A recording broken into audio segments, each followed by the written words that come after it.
Сайн байцгаана уу? Ээжийн болон үзэж байгаа та бүхэндээ энэ хорон мөчийн мэндийг хүргэе.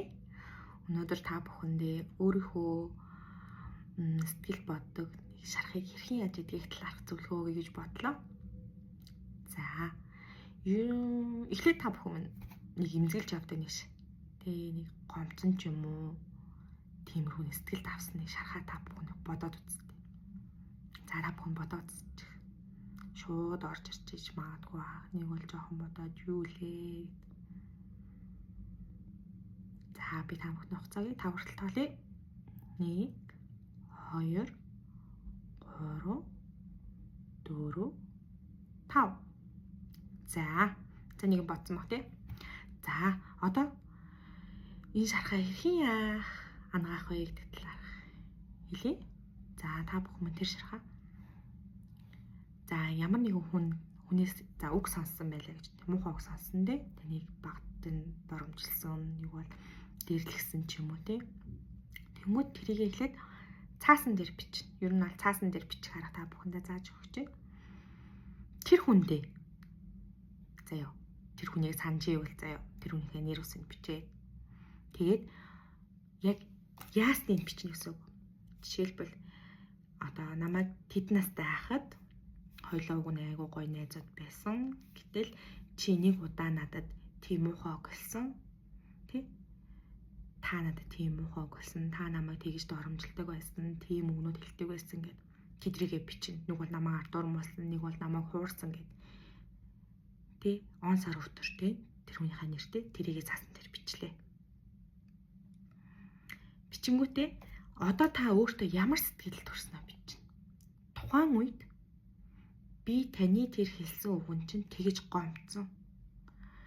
Тэр үе тэгж уур хүрсэн гэд тэр сэтгэл хөдлөлтөд та илэрхийлнэ. Танд ямар мэдрэмж төрсөн? Тэ? Би бүр голдоо ортол гомцсон ч юм уу, тэ? Тэгээд бүх тэр сэтгэл хөдлөлтөд бичнэ. За, бичиж дууслаа.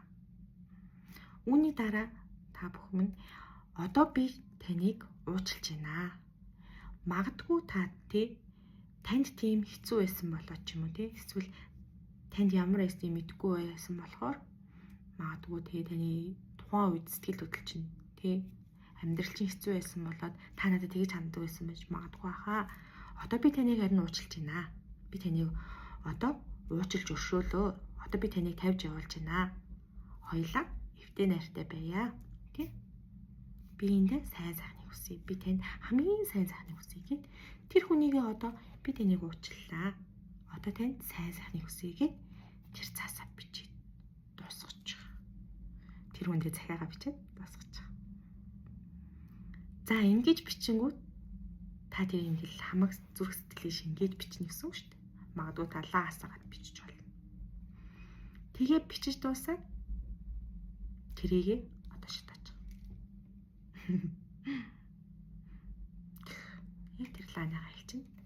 Хамаг сэтгэл хөдлөө ингээд цаасандаа шингээд ингэж бүр тэр тухайн үеийнхаа мэдрэмжийг гаргаж ирээ тий. Уйлуулаад тий. Тэр бүх сэтгэл хөдлөлөө илэрхийлж аваад тэр цаасаа шатаачих. Одоо ингээд миний гомдол тайлагдлаа гэд тэр цаасаа шатаачих. Тий? Одоо би энэ гомдлыг, энэ уур гомдлыг тавьж явуулж байна гэж хэлээд тэр цаасаа шатаачих. Тэгээ шатааж дуусаад тэр үнсийг цоглуулж аваад гадаа хэсэгч. Салхин дүүсэлнээс хэсэгч. Тэгээд дараа нь нөгөө лаан дээр ингээ гараа ингээ харуулаад одоо би ингээ тэр одоо гомдлыг тавьж явуулаад гэдэг өөртөө хэлээ. Тэгэл болоо. Хамгийн амархан үр дүнтэй арга бол юм. Бүх сэтгэл хөдлөлөө тэр цаасандаа шингээгээ тэр тухайн үед нь очиод тухайн үйл явдал процесс танд ямар үйл явдал болсон юм? Танд ямар сэтгэл төрсөн юм? Тэрийгээ бичээд одоо тий тухайн үед би жоохон бахад гэж гомцсон баг. Одоо тэгтээ би таныг тавьж явуулж байна. Уучлж байна гэдгийг бичээд сайн сайхан хүсээгээд тий тэр цаасаа ингэж гараага алганы хавсар завсар ингэж хавчулж ингэж сэтгэлээ шингээж байгаа. Тэгэхээр би одоо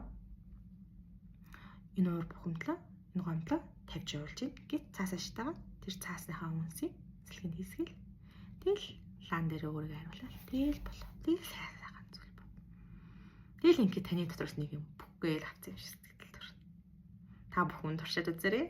Хамгийн үр дүнтэй тэр шархыг, тэр уур бухимдал гомдлыг эдийг хамгийн үр дүнтэй арга бол энэ агаа шүү. Та бүхэн туршиж үзээрэй. За өнөөдрийн зөвлөгөө маань ингээд таслаа. Дараагийн дугаар хүртэл баяртай.